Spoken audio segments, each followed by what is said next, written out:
लग्नाचं स्वप्न दाखवलं, विश्वास जिंकला आणि शेवटी जात सांगून नातं तोडलं. पण इथे संपत नाही ही गोष्ट. कारण इथे आहे विश्वास, प्रेम आणि कायद्याची लढाई. ही कथा आहे एका तरुणीची जी सध्या साध्या कुटुंबात आलेली होती. तिची ओळख झाली एका तरुणाशी. सुरुवातीला साधी मैत्री, पण हळूहळू ही मैत्री प्रेमात बदलली. त्या तरुणी तिला विश्वास दिला, तुझ्याशी लग्न करणार असं वारंवार सांगितलं.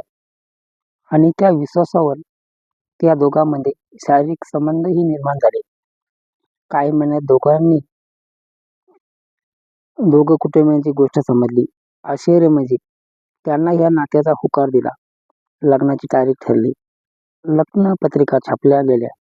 नातेवाईक निमंत्रण गेलं आणि त्या मुलीच्या आयुष्यातील तो सर्वात क्षणांचा आनंदाचा क्षण होता. पण लग्नाच्या आधी दिवस आधीच तो तरुण अचानक बदलला. त्यानं सांगितलं की आपण वेगवेगळ्या जातीचे आहोत. माझं कुटुंब आता तयार नाही. मी हे लग्न करू शकत नाही. पण क्षणात त्या मुलीचं आयुष्य उद्ध्वस्त झालं. ज्यावर तिने पूर्ण विश्वास ठेवला, ज्याच्यासोबत तिने भविष्याची स्वप्न पाहिली, त्यानेच तिला एकटं सोडलं. ही फक्त नाती तुटण्याची गोष्ट नाही, हा होता विश्वासाचा खून. मात्र ही कथा इथे संपत नाही. या तरुणीने धाडस दाखवलं आणि पोलिसात तक्रार केली. भारतीय कायद्यानुसार लग्नाचं खोटं आश्वासन देऊन शारीरिक संबंध ठेवणं हा गंभीर गुन्हा आहे. पोलीस गुन्ह्याचा तपास सुरू केला.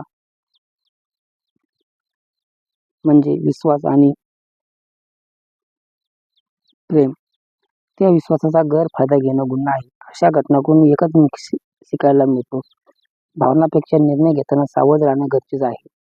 तुमचं याबद्दल काय मत आहे कमेंटमध्ये नक्की सांगा आणि खऱ्या अशा धक्कादायक कथा पाहण्यासाठी चॅनल सबस्क्राईब करा.